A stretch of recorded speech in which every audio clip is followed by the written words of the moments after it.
मैं हूँ आरजे खुशी और आप सुन रहे हो श्रेया की कहानी। आइए जानते हैं श्रेया की लाइफ में आगे क्या हुआ। श्रेया ने अपनी पुरानी ड्रेस बदलकर एक सुंदर सी स्कर्ट पहन ली। वो ड्रेस उस पर बहुत अच्छी लग रही थी। श्रेया का लुक एक ही दम से बदल गया।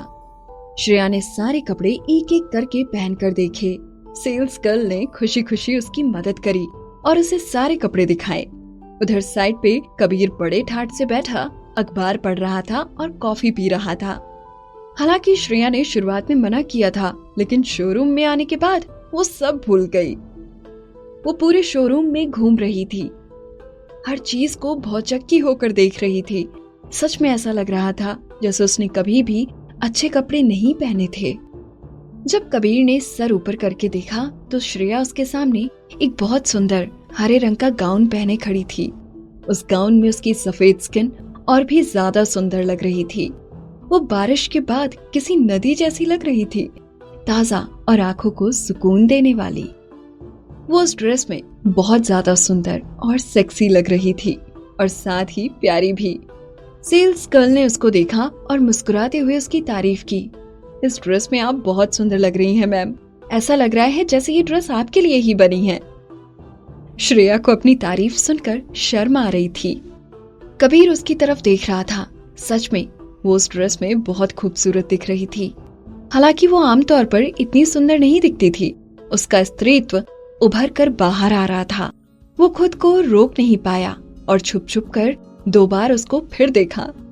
जैसे ही उसने देखा कि श्रेया उसको देख रही है तो उसने जल्दी से अपनी नजरें घुमा ली। कबीर अब पूरी तरीके से संतुष्ट था। उसने किसी को बिल लाने का इशारा किया और सेल्स गर्ल से कहा, इनको जो भी कपड़े पसंद आए हैं सब बांध दो और कपूर विला भिजवा देना। श्रेया दंग रह गई। उसने अपनी चमकती हुई आंखों से कबीर को देखा। वो बहुत ज्यादा अमीर था। जाहिर सी बात है सेल्स गर्ल बहुत खुश थी। उसने खुश होते हुए दोनों को शोरूम के बाहर तक छोड़ा और श्रेया को बाहर खड़ी मर्सिडीज की तरफ खुशी से जाते हुए देखकर उसको उससे जलन हुई। वो जल्दी ही कंपनी पहुंच गए। उसने कार से उतरने से पहले जल्दी से कबीर को शुक्रिया कहा।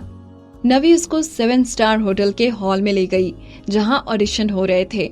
चलते हुए नवी ने उसको सख्ती से कहा, आज तुम्हारे लायक एक रोल है, लेकिन अगर तुम पिछली बार की तरह बीच ऑडिशन से भाग गई तो दोबारा कंपनी में पैर रखने की हिम्मत मत करना। तुम्हें सच में लगता है तुम रिया के जैसी हो? अगर तुम्हें भी अपनी पसंद के रोल करने हैं तो पहले उसकी जैसी बनो। माना कि वो बहुत ज्यादा फेमस नहीं है, लेकिन फिर भी वो एक बहुत बड़ी सेलिब्रिटी है। बेहतर होगा तुम अपने ऑडिशंस को सीरियसली लो और ये फालतू के बहाने बनाना बंद करो। श्रेया ने मन में सोचा, रिया के पास सिंघानिया परिवार के पैसों की कोई कमी नहीं है तो जाहिर है कि वो फेमस है।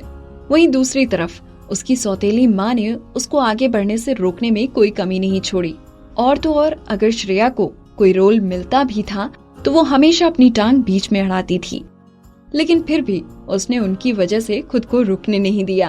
वो लड़ने से पहले ही हार मान के लौटना नहीं चाहती थी। आज रोल के लिए अच्छे से ऑडिशन देना, नवी ने कहा। इस बार जो इन्वेस्टर है वो बहुत अमीर हैं। वो जाने माने कपूर खानदान से हैं। कोई नहीं जानता वो कितने अमीर और ताकतवर हैं। चाहे तुम ऑडिशन में फेल भी हो गई तो भी अगर तुम उसे पसंद आ गई तो तुम्हारे करियर के लिए बहुत अच्छा रहेगा। श्रेया अब और कुछ सुन नहीं पाई। उसका पूरा ध्यान रिया और राहुल ओबराय पर चला गया था, जो कि उसी की तरफ आ रहे थे। रिया बहुत सुंदर लग रही थी और राहुल लंबा और हैंडसम लग रहा था। जब दोनों एक दूसरे के साथ चल रहे थे तो सारी नजरें उन्हीं पर थीं।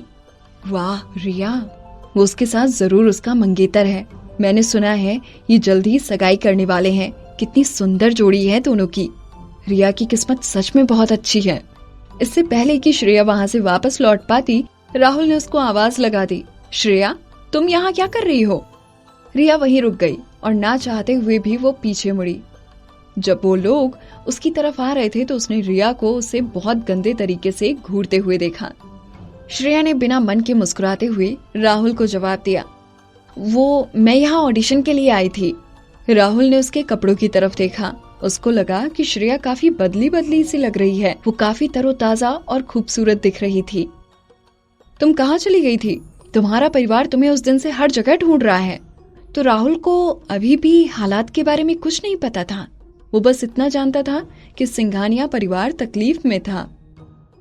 उसकी सौतेली माँ दिव्या हमेशा उसको कोसती रहती थी। वो उसे एक घटिया और नमक हराम लड़की समझती थी। श्रेया रिया की उड़ी हुई शक्ल देखकर एक कड़वी हंसी हंसने लगी और बोली, मैं बिल्कुल ठीक हूँ। मैं एक दोस्त के साथ रह रही हूँ और आगे भी उसी के साथ रहूंगी। मैं वापस उस घर में नहीं आ रही। रिया ने राहुल को शिकायत लगाते हुए कहा, ओ राहुल, तुम नहीं जानते पूरा परिवार इसके लिए कितना परेशान है। ये बहुत बचकानी हरकत है। मेरी माँ पूरी रात चिंता के मारे सो नहीं पाई, लेकिन ये।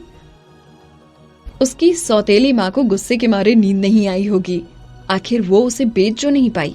श्रेया का बिल्कुल मन नहीं था रिया की एक्टिंग देखने का। उसने बेरुखी से कहा, मुझे अभी भी ऑडिशन के लिए जाना है, आप लोग आगे बढ़ सकते हैं। उसने राहुल की तरफ देखा और खुद को रोकते हुए जोर से अपनी मुट्ठी बंद कर ली। अचानक से उनके पीछे से हैरानी से भरी आवाजें आने लगी।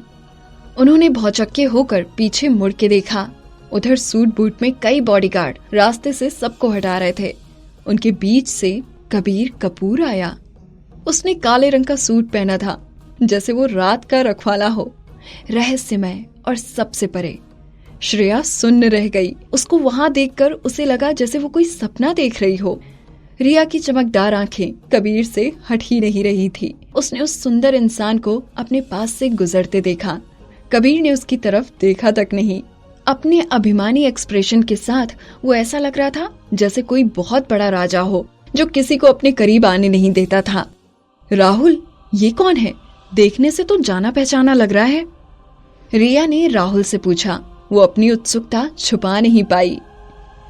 वहीं दूसरी ओर जब कबीर ने श्रेया की तरफ देखा, श्रेया शर्म के मारे खुद को जमीन में गाड़ देना चाहती थी। रिया का कमेंट कान में पड़ते ही श्रेया झटके से होश में आई।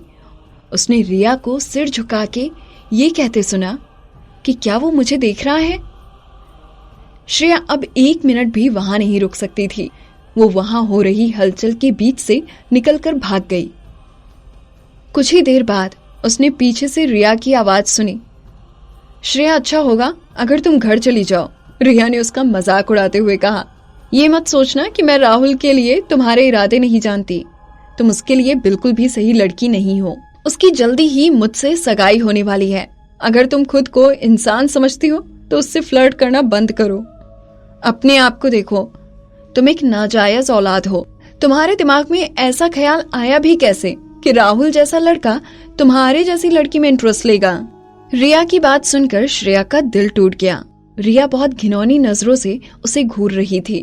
तुम्हारे पास मौका भी था समाज के ऊपरी दर्जे के लोगों में घुसने का, राघव ओबराय से शादी करके।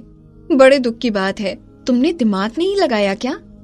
तुम्हें लगा कि तुम्हारा राहुल ओबराय के साथ कोई चांस है? अगर तुम्हारा हो गया हो तो क्या मैं जा सकती हूँ? अगर कोई और भी होता तो श्रेया को फर्क नहीं पड़ता, लेकिन वो राहुल का नाम सुनना नहीं चाहती थी। श्रेया ने बाहर जाने के लिए कदम बढ़ाए, लेकिन रिया ने उसको वापस पीछे खींच लिया। ये तुम मुझे किस तरीके का घमंड दिखा रही हो? रिया ने गुस्से में बौखला कर कहा। अब अगर तुम झुककर मेरे जूते से मिट्टी चाटो तो मैं शायद तुम्हें ये रोल देने के बारे में सोच सकती हूँ, वरना जब तक मैं हूँ भूल जाओ कि तुम्हें मैं किसी भी बड़ी कंपनी में रोल मिलने दूंगी। मैं हूँ आरजे खुशी और आप सुन रहे हो श्रेया की कहानी। यहाँ बस इतना ही। आगे की कहानी जानने के लिए सब्सक्राइब करें पॉकेट एफएम चैनल को और बेल आइकन क्लिक करके अगले एपिसोड का नोटिफिकेशन पाएं। लेकिन आप सारे एपिसोड अभी सुनना चाहते हैं तो डाउनलोड करें हमारा pocket FM app. Link description में है, जहां आप पाएंगे इस शो के सारे एपिसोड्स और साथ ही इसके जैसे और भी बेहतरीन शोज, वो भी एकदम फ्री। हाँ, फ्री है, तो देर किस बात की, अभी डाउनलोड करें पॉकेट एफएम ऐप।